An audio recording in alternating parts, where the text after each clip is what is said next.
Aloha, everybody, and happy almost Christmas. It's wonderful for me to be back at my ukulele friend, Sean Iacovone, to share ukuleles with you. I moved to the island of Kauai, been there a little over a year, so it's wonderful for me to come to Honolulu periodically so we can share wonderful, wonderful instruments like this with you. We do have a special guest today. His name is Les Stansell. Les, say hello. Hello. Les lives in Oregon, and I've known him for a lot of years, and Les is one of the premier builders around. And in a little bit, we're going to give Les opportunity to tell you about this instrument.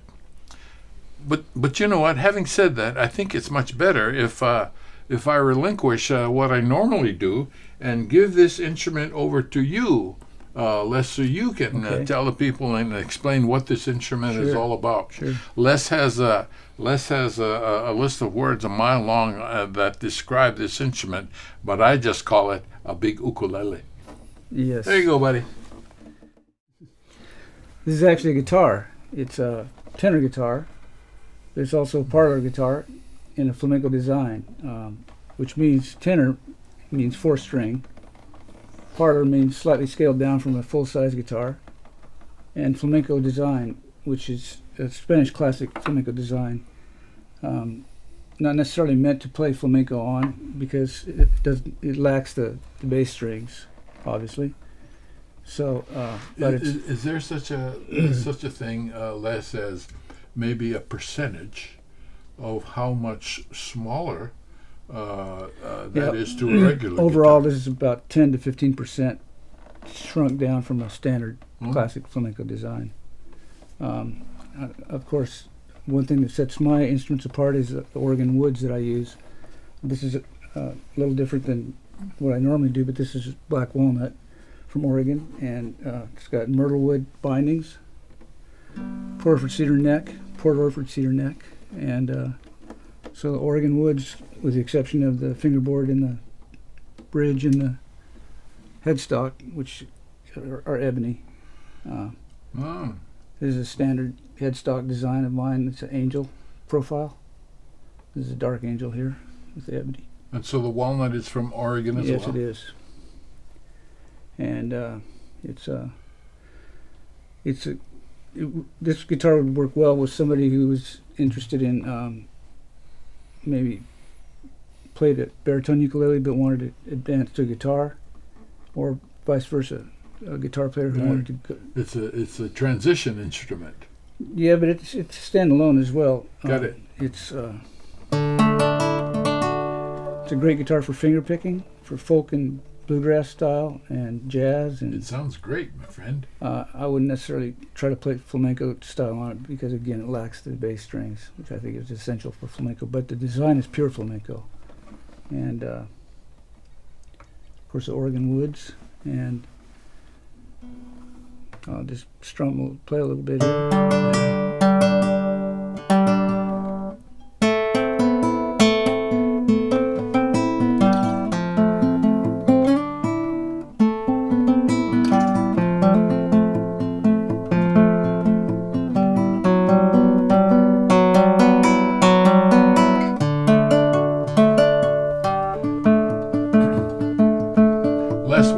What do you like about that song, which is beautiful, by the way?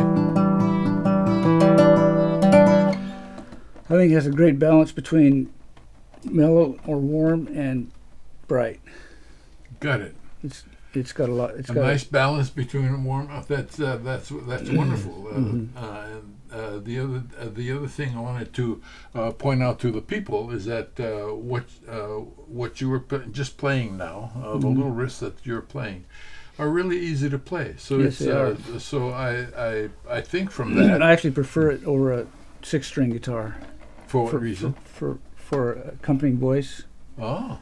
For just it doesn't have the cluttered feeling that I get a lot of times when I'm trying to play 6 strings. Got it.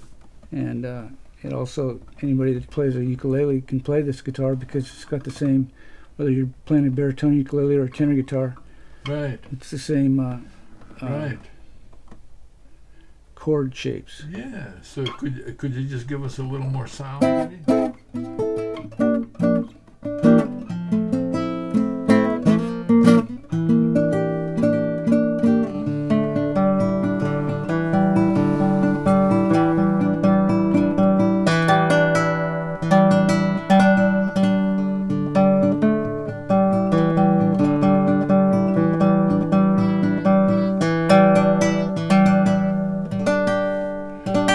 So one of the things I noticed in that passage that you just played is you did a little bit of strumming and a little bit of arpeggio, which is different styles, Right.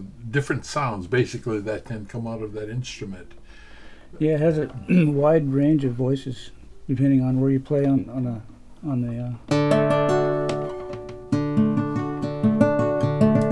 got it.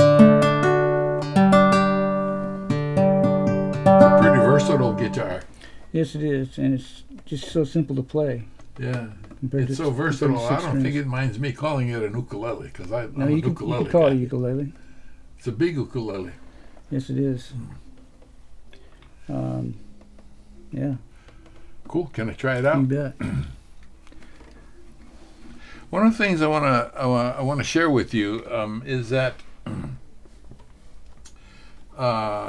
Les's style of play permits him to use more nail than I do. So what I'd like to do is just share with you what this instrument sounds like, played by a person who does not like to play with nail, and show you the difference in sound.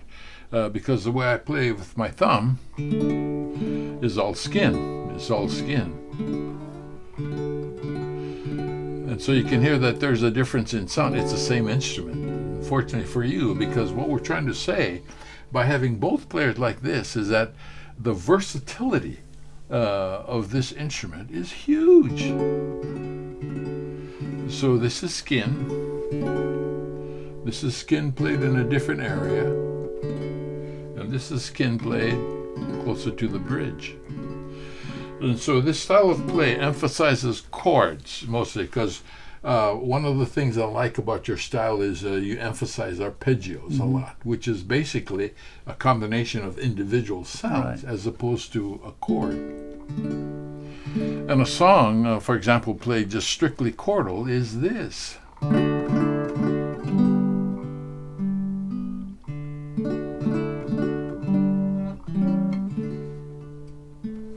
And played down here.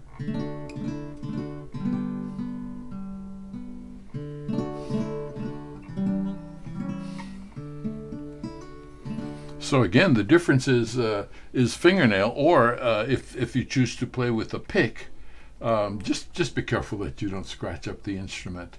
But again, from the standpoint of versatility, this ukulele can be played with just maybe a felt pick if you prefer picks, but to get a softer, gentler approach.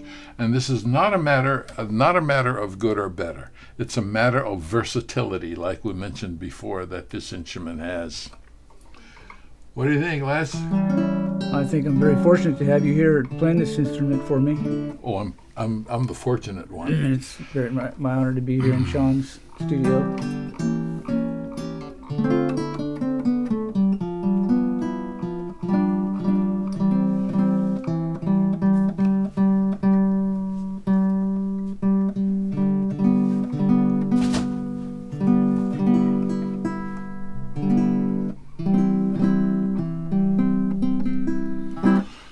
Okay, let's play out. Well, let me play out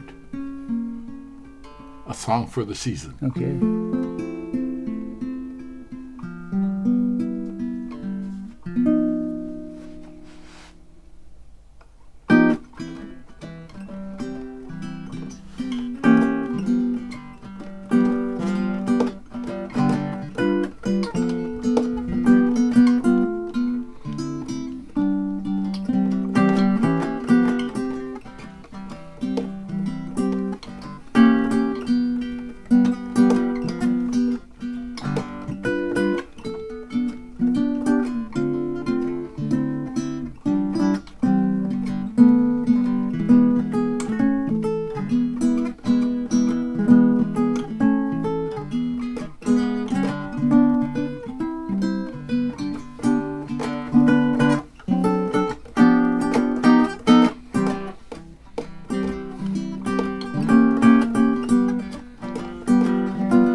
Beautiful instrument, Thank you. Les. Thanks for sharing it Thanks with for us. playing.